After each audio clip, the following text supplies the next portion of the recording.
Turabashubuje mu izina rya Yesu nkuko mubimenyereye amazina nitwa Godfrey KABAGAMBE.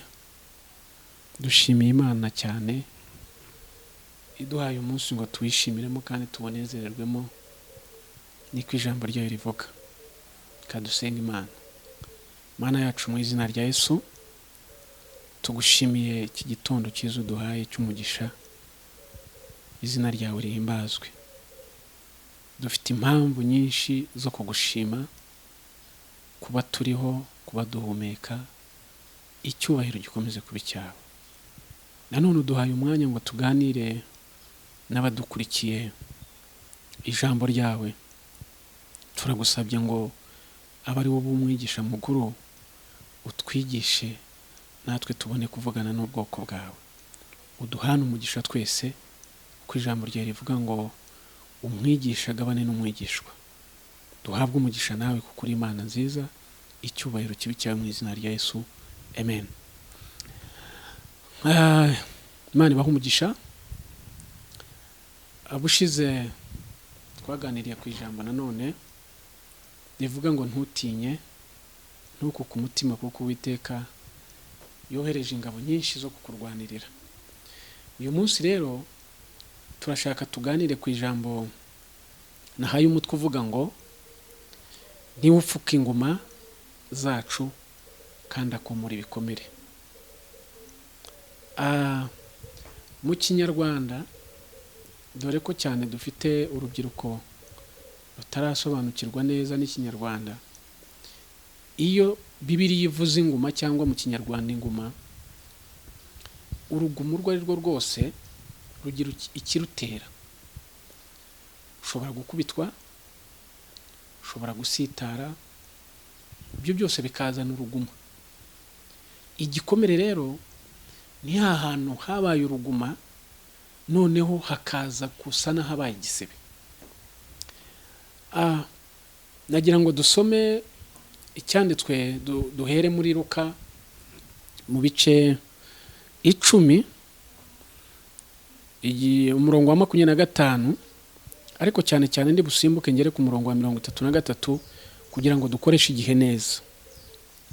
Iyo turebye muri iki gice cya 10 umurongo wa 25 tuhasanga inkuru Yesu arimo kuganira n'umwe mu bigisha amategeko. Barimo kuganira, hari ibintu byinshi baganiriye, ariko Yesu aza kugera ubwo atanga nk'igitekerezo agiha uyu mwigisha amategeko, ari wo tubisanga kuri uyu murongo wa 33. Haravuga ngo ariko Umusamariya wari mu rugendo nawe amugeraho. Uyu ninde bavuga uyu Musamariya yagezeho? Uyu ni umugenzi Yesu aganira n'uyu mwigisha amategeko, amubwira iyi nkuru y'umugenzi wari mu rugendo. Bibiliya iravuga ngo yarimo kumanuka ajya i Yeriko, agwa mu gico cy'abambuzi. Abambuzi ngo bamugirira nabi, baramukubita, bamurema inguma, baramukomeretsa, basiga aburaho gato ngo apfe. Mu yandi magambo bashobora kuba baratekerezaga ko umwuka washizemo ngo nuko bamusigaho barigendera. Ariko ngo bakiraho hamanuka umurewi amugeraho, undi asigaje ngira ngo umwuka muke, biravuga ngo nuko arakikira arigendera. Uyu murongo wa 33 rero niho dusanga havuga kuri uyu Musamariya mwiza.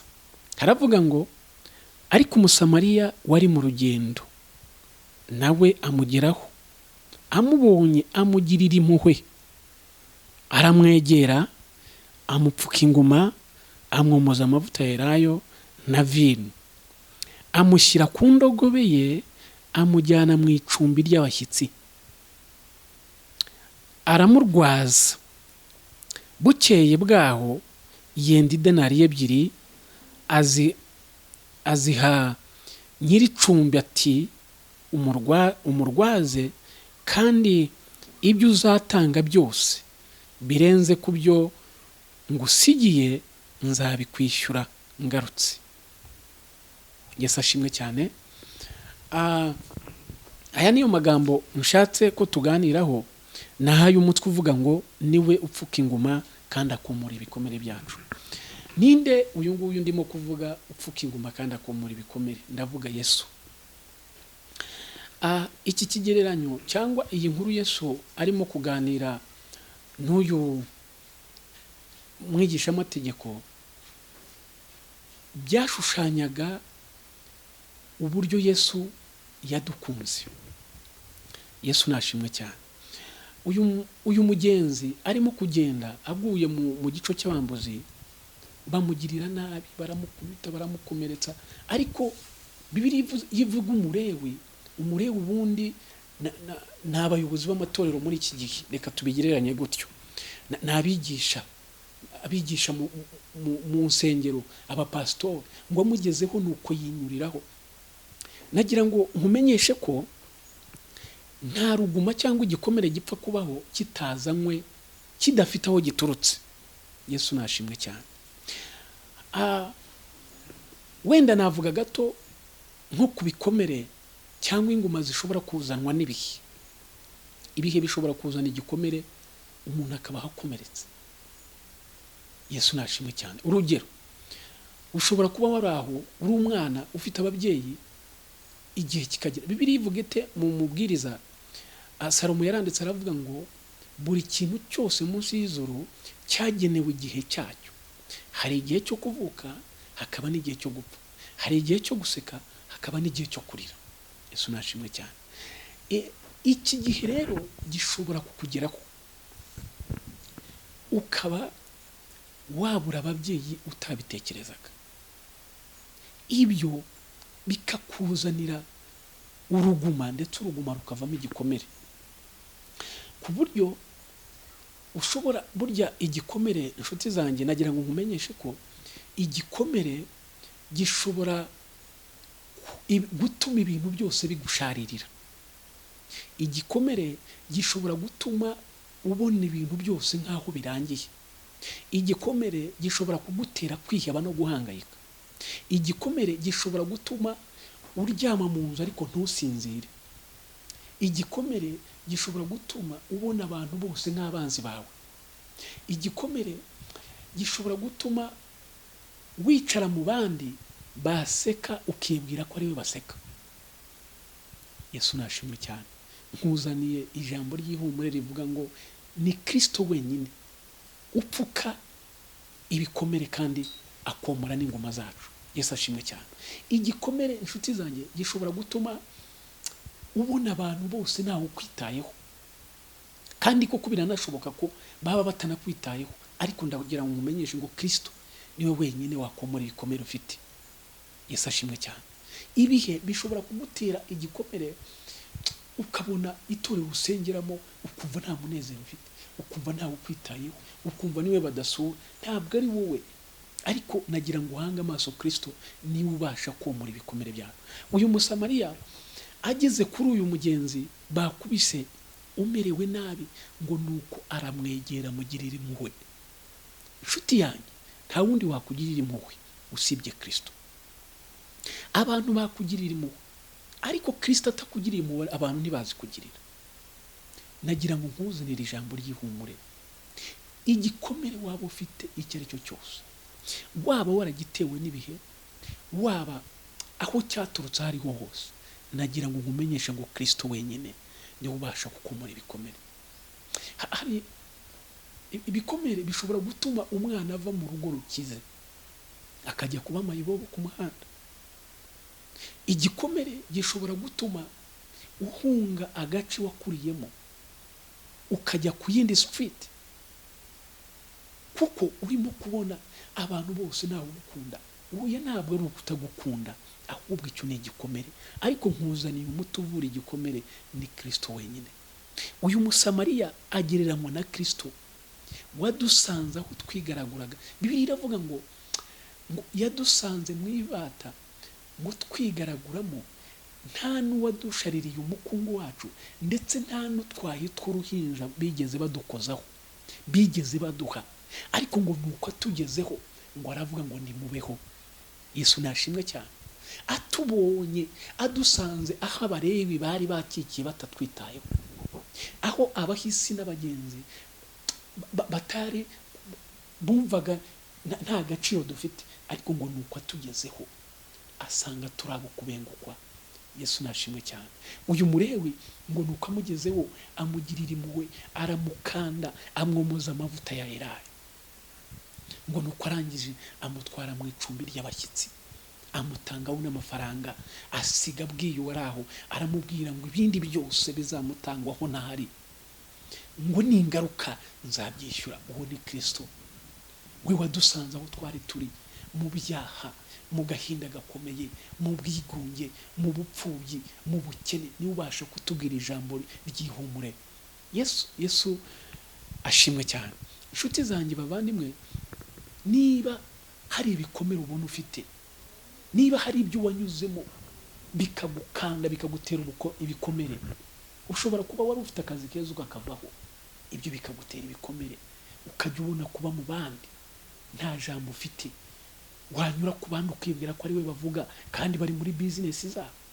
Icyo ni igikomere kikongorera ngo niwe bavuga.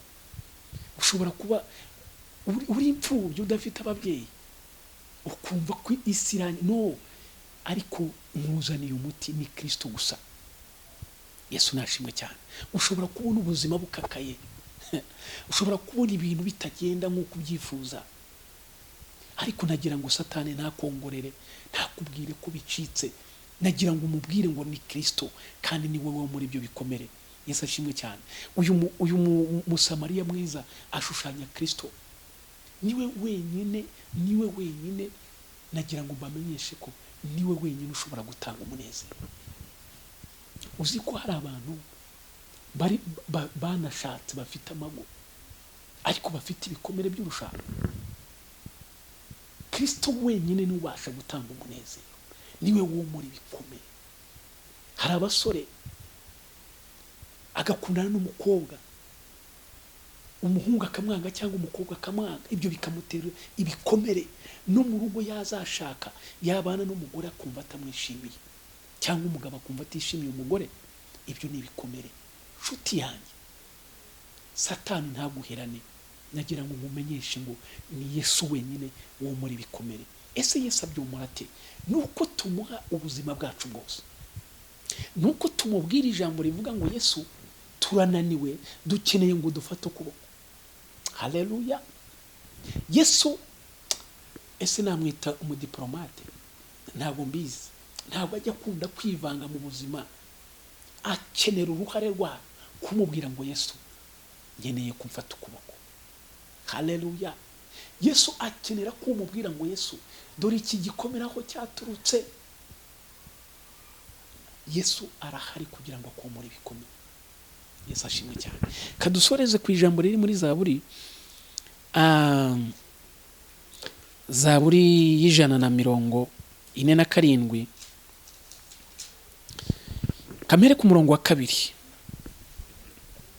Haravuga ngo Uwiteka yongera kubaka Yerusalemu, ateranya abimiwe bo mu Bisiraheli, akiza abafite imitima imenetse, apfuka inguma z'imibabaro yabo. Yesu nashimwe cyane. Kansubiremo uwo murongo.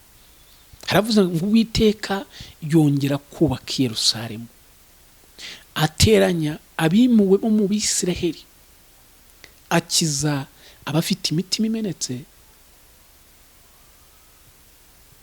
apfuka inguma z'imibabaro yabo. Yesu ashimwe cyane.